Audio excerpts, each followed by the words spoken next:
Hello. Welcome to Audio Club Mondays. It is my pleasure to continue this new tradition. And what is this new tradition? So, as you see, I have here a hodgepodge of images that looks totally random, but no, it's not random. So, I have Jimi here, Jimi Hendrix, who played music with life passion. So it was not just numbers and notes, pay job 9 to 5, go home. I did 10 recordings. We issue a contract, it sells in 9 million copies, money exchanges pockets. That was not Jimi Hendrix. So most important bit in music is to find your passion in it. Find something that energizes you, that gives you life, gives your heart back if you lost it. And Jimmy can do that. Another way, here we see this fine gentleman DJing here for a big crowd, and you can just feel the energy. And that's also a way of like animating yourself, and also you see he has headphones. He's conscious of the dangers of high sound pressure levels. He's protecting his hearing, so there's a warning there. So it just like things getting more together. And I have an Altec 515C woofer, at least the back of it shown here. It's a little hint that we are going to talk about technology. How can we achieve connecting to music like that? And what I found in my life, that just the way of going through, taking a textbook, finding out measurements, equations, physics, getting there, will give me average results, will prevent total failure, but it doesn't allow to get my gear where Jimmy is. So it doesn't, if you just design based on numbers, you will get something that's based on numbers, but it's not coming from passion. It won't ignite your imagination. It won't ignite your soul, your heart. It will be cool cucumbers, but what? Why? Engineering is cool cucumbers, but when we use engineering to produce equipment that plays music, the idea behind music and art in general is to motivate you. It's not to stay cool cucumbers and just be objective and stay like 1 + 1 is 2, 2 + 2 is 4, divided by 2 is 2 again.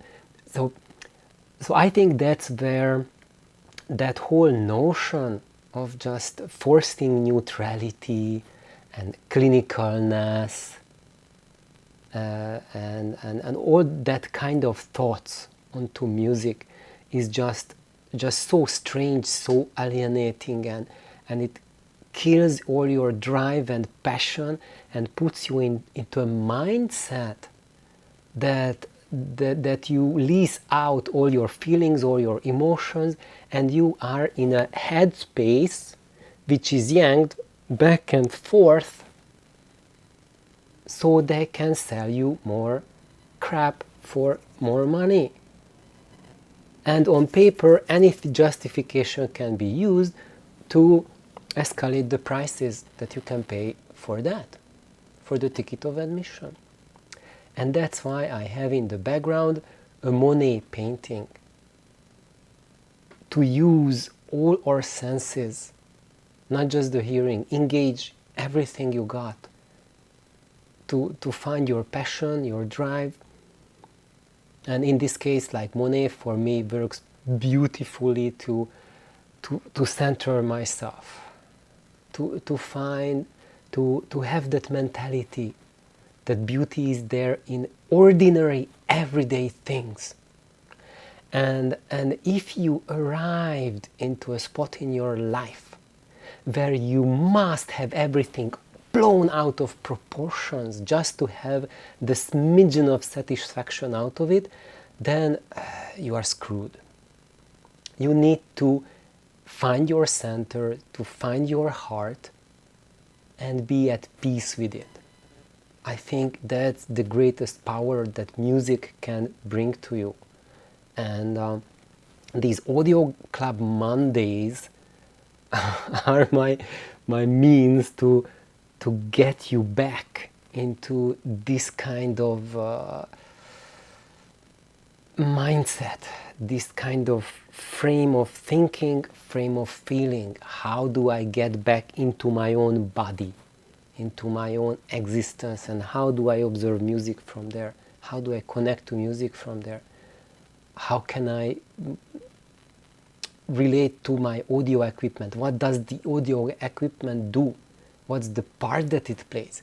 And here I have this gentleman. I had criticism for him for the past video that his picture blown up took up most of the video, and he looks disturbing. What is he doing?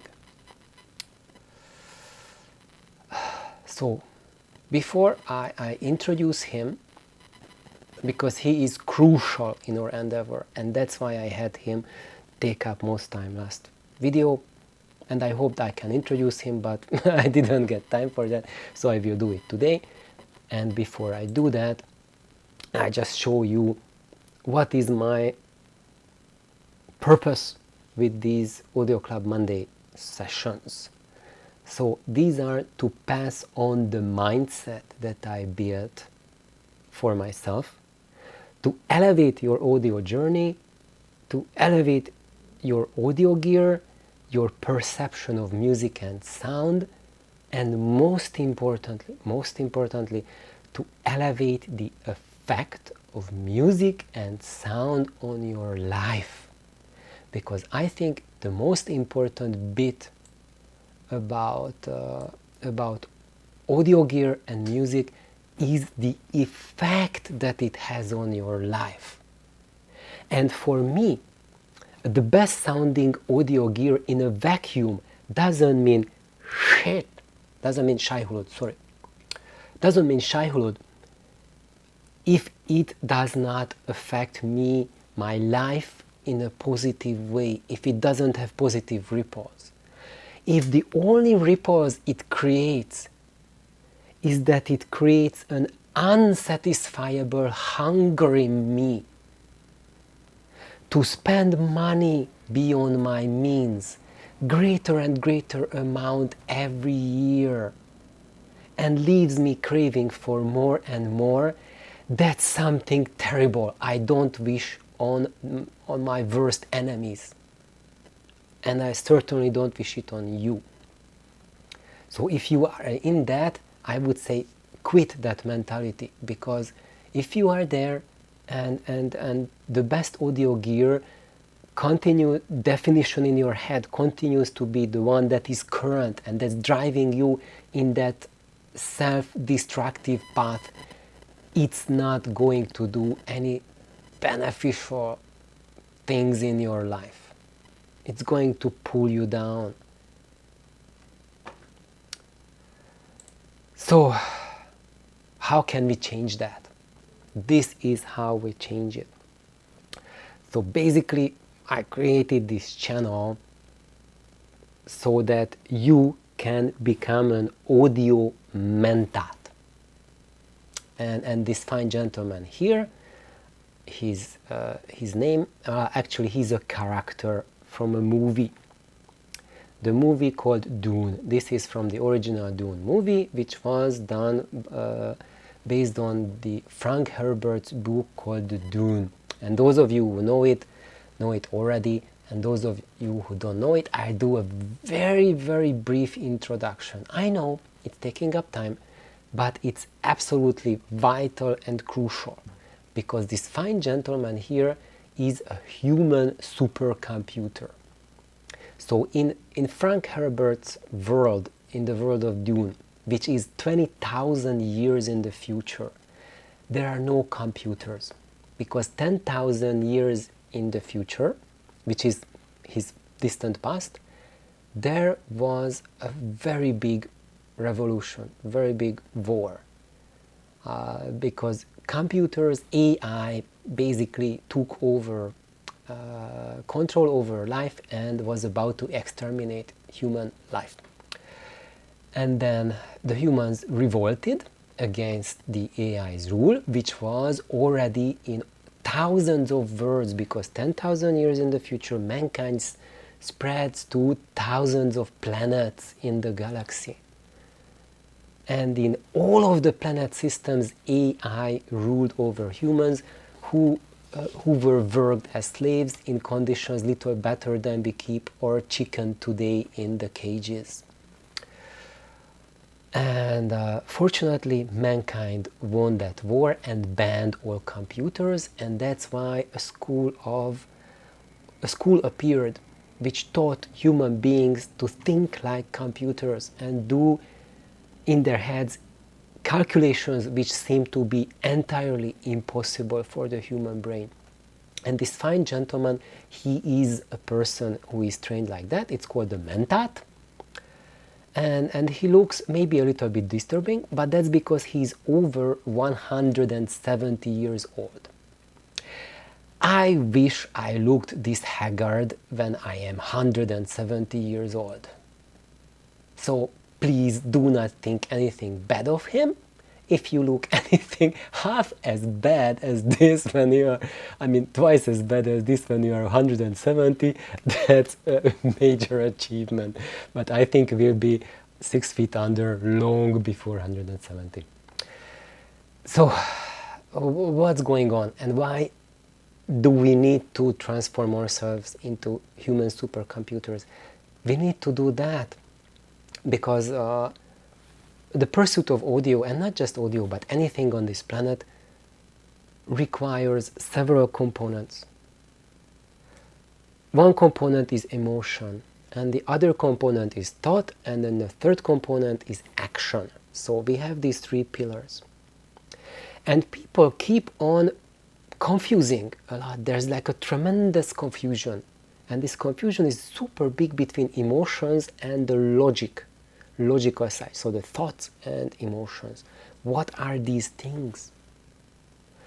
So the thoughts are based on the facts. What are the aspects that we can describe, that we can have a name, a label put on something that is part of the thought, part of the word of the mind, how logic works. Once we can label something, we can build logic around it. That's the word of thought. And that's what mentats, this fine fellow, that's what he works with. Thought, facts, logic. But thought, fact, logic means nothing for you. Completely meaningless without emotions. Because it is emotions that give directions for your will. So you use your willpower through the lens of your emotions to give your being, your existence, your desires, your goals, direction. Without emotions, you are directionless, you cannot make a decision. And there are also biological experiments showing that when people's emotion centers in their brain are damaged, they become incapable of making the simplest decisions, like put on a shirt and let's go and drink a coffee. And then a person is taking an hour in front of his wardrobe trying to choose a shirt, and he can't choose a shirt. If he has only one shirt in the wardrobe, he'll be down in a minute in that shirt for the coffee. But if he has to choose, unable to choose without emotions. So that's my number one mentat lesson for you, is that your emotions are what give direction for your desire. And when you are looking for audio gear to reproduce music for you, whatever you're looking for, you are giving priority to what your emotions are latched onto. So if your emotions are centered around measurements, you want to get something that measures good, then that's what you are going to get. But be mindful that you are still guided by your emotions, because your emotions were the ones that set you on that path to get something that measures the best. And when you say, oh no, it was purely logic, because it is a scientific fact that which measures the best sounds the best. No. This is where you went 100% wrong, because science doesn't say anything like that. When you go deep into the science of measurements, you will find that there's a world of gap between the interpretation of measurements and how you can extrapolate it on the human hearing. The measurements can be only interpreted within the realm of physics, how it reflects on equipment stability and equipment behavior. How your brain processes it, you have to factor in your psychology. How we translate sound into concepts that our brains use. And I have to tell you guys that this is something that has been so vastly understudied and so vastly unappreciated and neglected. It's hurtful and painful. I just received a comment on one of my videos from one of my Hungarian commenters.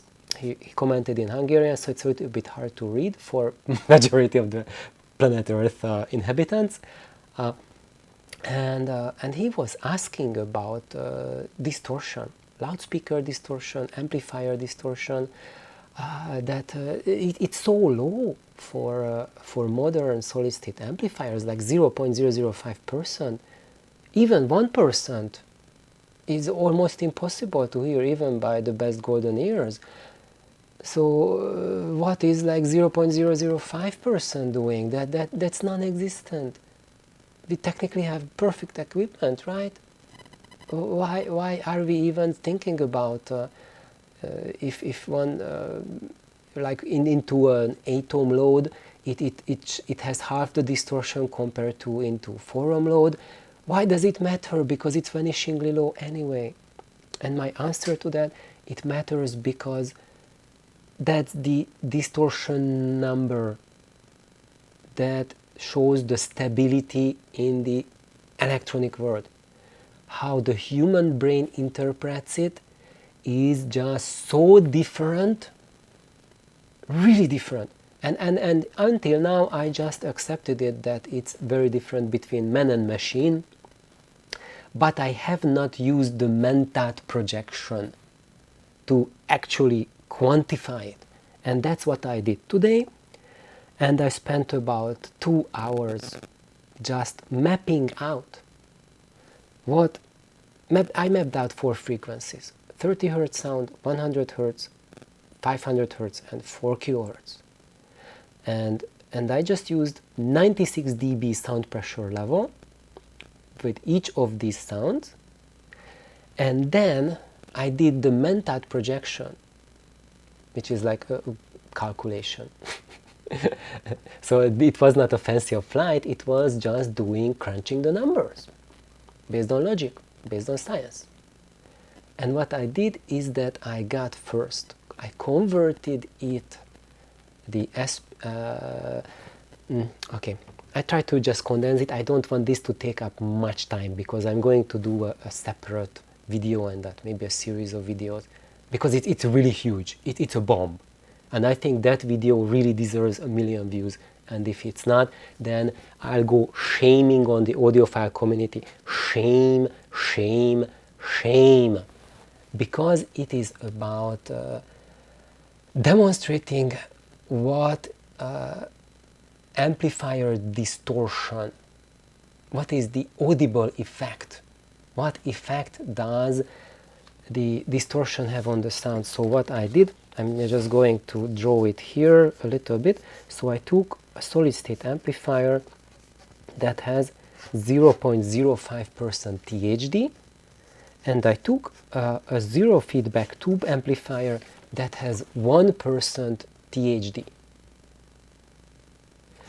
And I plotted this for 30 Hertz, 100 Hertz, 500 Hertz, 4 kilohertz at 96 dB level, and then converted it to what is it, how the human brain hears it.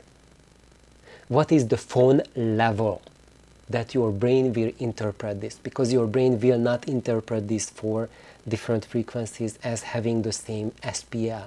That it will interpret them as having widely different phone levels, which is how your brain keeps tabs on how loud it is.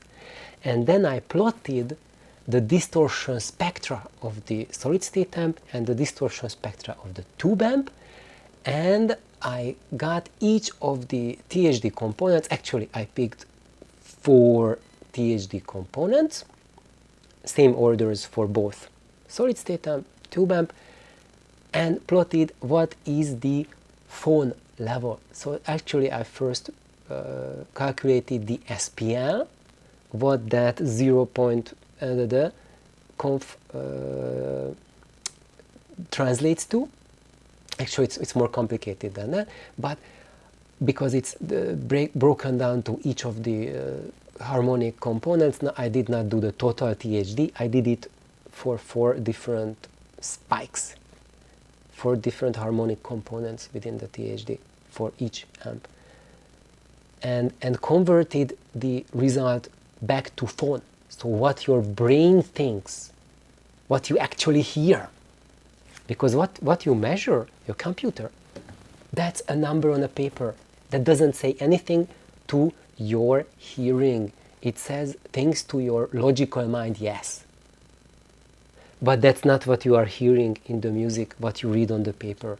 What you hear in the music has to be calculated through the phone levels.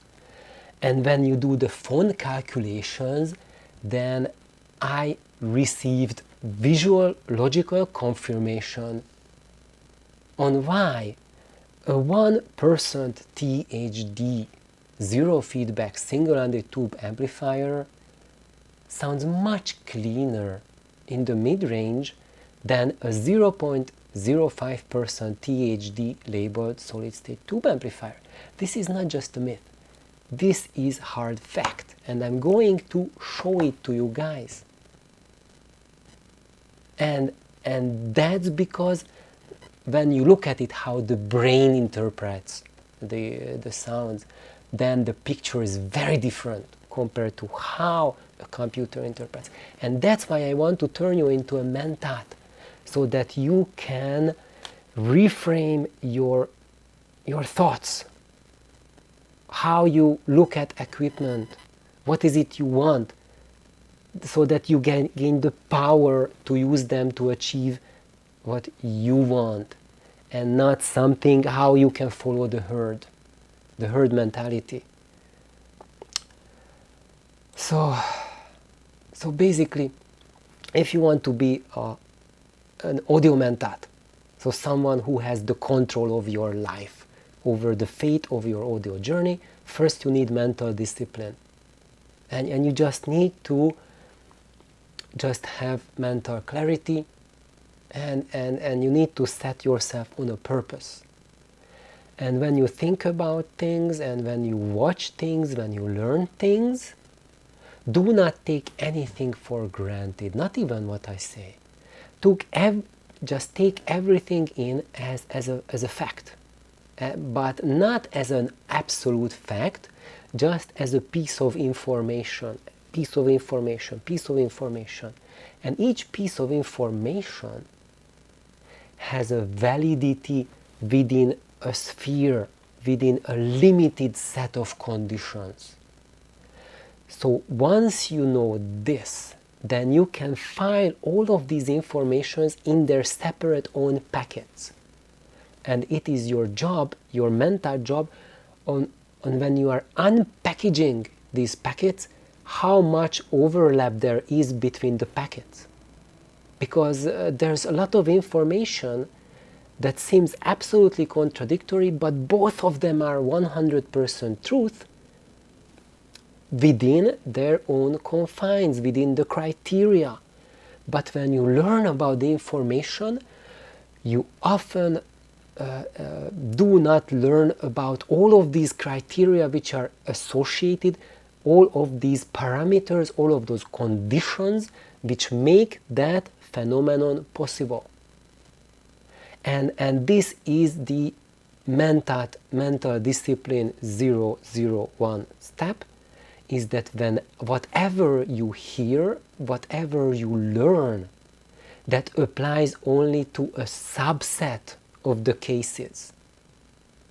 And when you learn it, you have not learned the whole truth.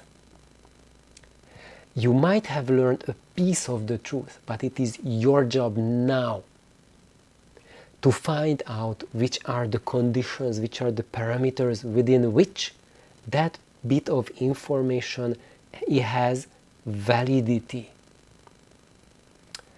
And that's why I'm saying here, know thy cardinal directions.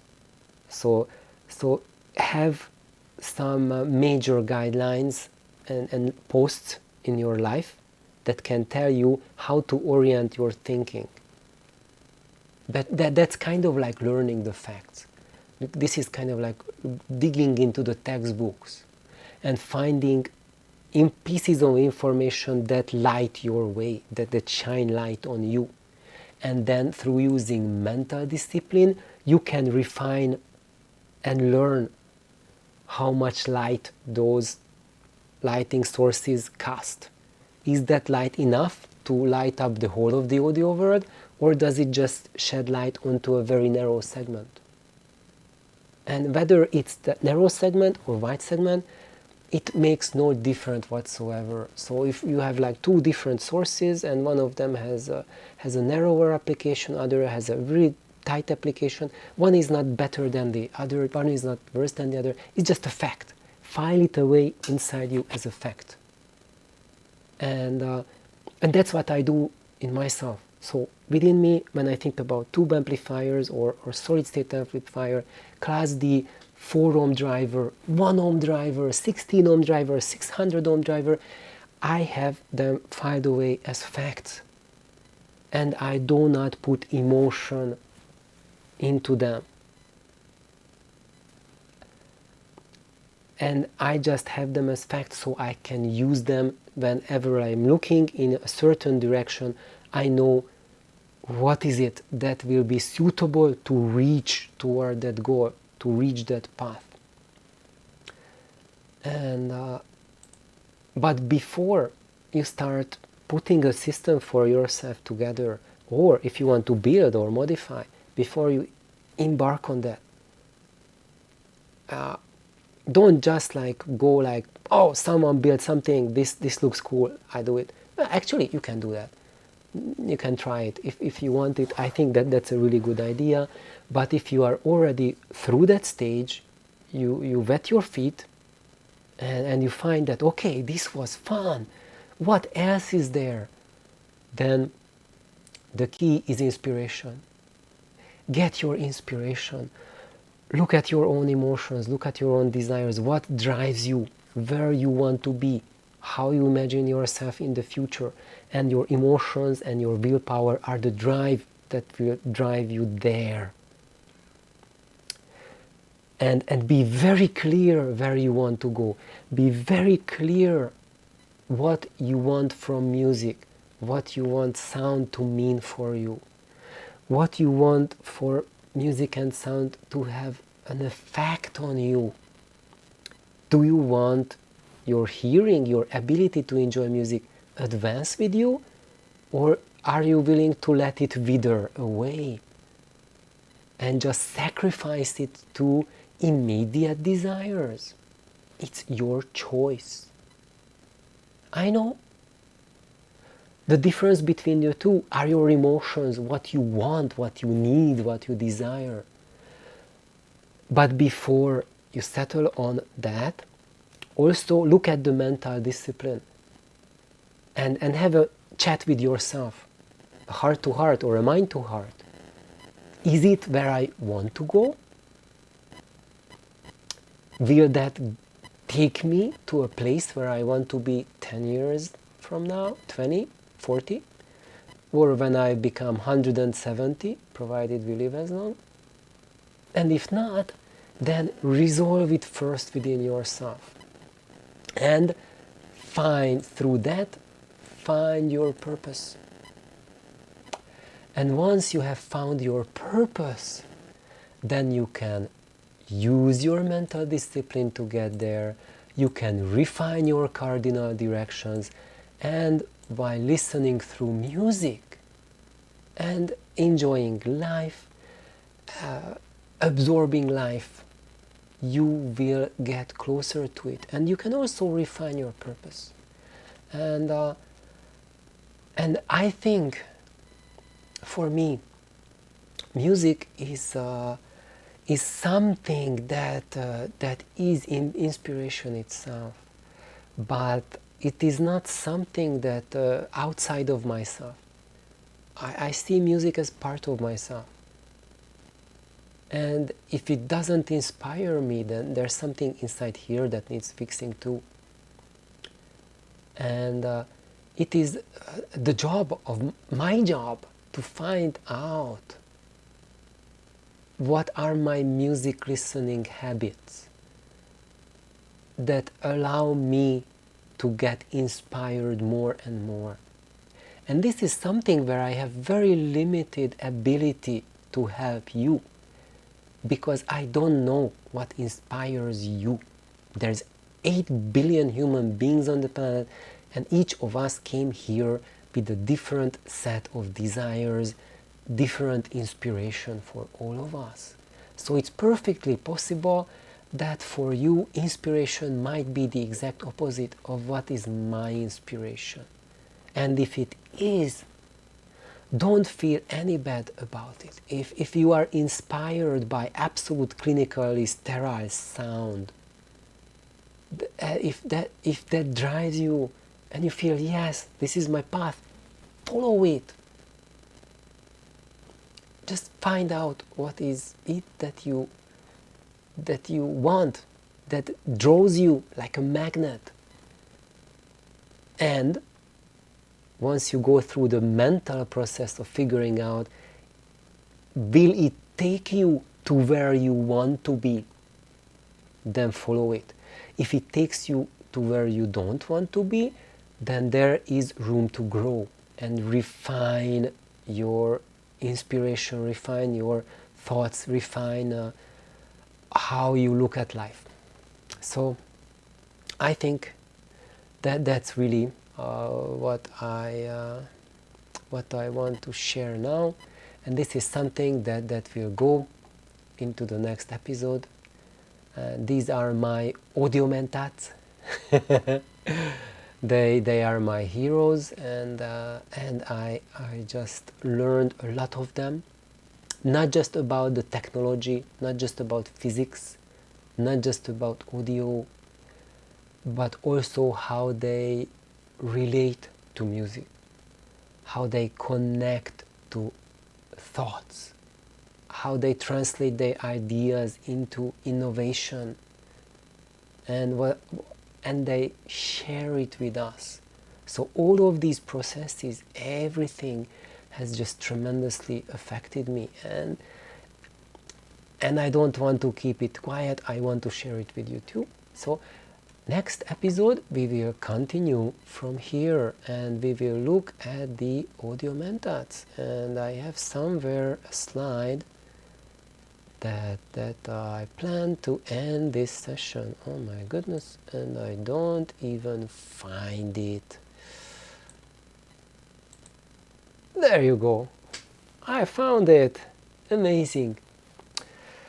So thank you for sharing your audio journey with me through this half an hour podcast, and if you are brave enough, you can contribute to this little channel through my Buy Me a Coffee link. You can check it out. I have it in the description of the video.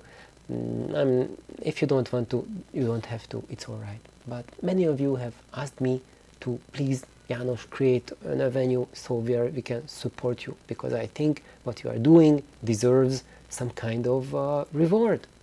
I want to give you something. So that's why I created this Buy Me a Coffee page. And I'm just so thankful for those of you who support me, who have supported me through this method. And just continue your audio journey, and I wish you all the very, very best. Bye bye.